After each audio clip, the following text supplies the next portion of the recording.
Mga ka-K5 magpakaisa sa Banwa sa Oton. Arestado matapos ang ginkasaga drug Buybust operation. Arestado ang magpakaisa nga ini sa ginpatigayon nga drug Buybust operation sa barangay Poblasyon Oton, Iloilo kahapon, Marso 12, 2025. Ang magpakaisa nga ini ang ginkilala sa alias Kim, 19 anyos, kag alias John, 20 anyos, kag parehong nga residente sa nasamit ka lugar. Sunod kay Police Lieutenant Colonel Abner Jordan, ang chief sang Oton Municipal Police Station, nga nakatransaksyon ang nga pulis sa mga arestado kag na-recover ang 70 grams kag may 476,000 pesos nga market value. Samtang kahimbo naman si John sa aktibidad di Kim.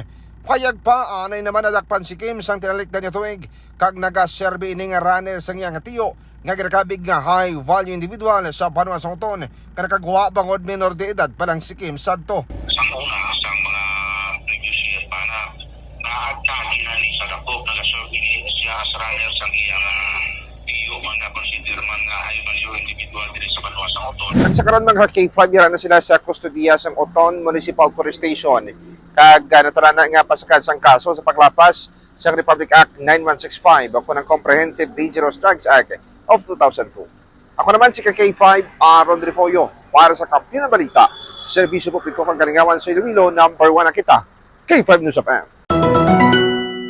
Ang ining balita ang ginadulong sa inyo sang DTX Coffee Mix. Himo sa natural nga sangka pareho sang amarkuso, chia seeds, sugared cane extract powder. DTX Coffee Mix. Nakakapi ka na, naka-detox ka pa. DTX Coffee Mix. Mabakal sa mga butika. Ang ining balita ang ginadulong sa inyo sang DTX Coffee Mix. Himo sa natural nga sangka pareho sang amarkuso, chia seeds, sugared cane extract powder. DTX Coffee Mix. Nakakapi ka na, naka-detox ka pa. DTX Coffee Mix. Mabakal sa mga butika.